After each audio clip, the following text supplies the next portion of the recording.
Sa number 7, isa ka 13 anyos nga sulta rito. Ang ginlampusan sang botelya sang beer, patay.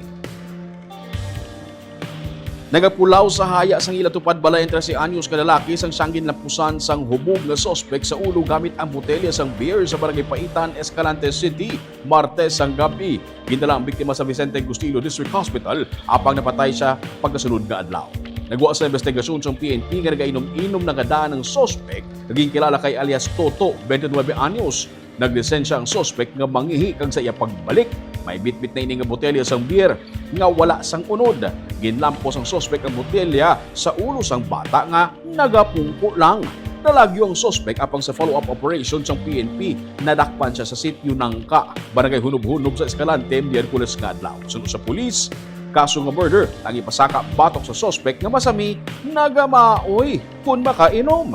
Detained ang sospek sa Escalante PNP sa ang isa ka anay traffic enforcer kag isa man ka anay CAFGU. Ang background sa subject mao sa suspect naton mauyon din siya ma'am once makainom. Ano yung work raw? So kung ma'am wala ma'am, pero previously dati siya employed sa enforcer na sa traffic enforcer. Sir, may info, wala sir nga CAFGU pag yun siya dati? Yes, ma'am, magkalinom enforcer siya before tapos nagkaan siya ma'am. Nag-CAFGU. Oo. So medyo pinahalit mo siguro sa CAFGU tungod kay Oo, yun. maoy, oo.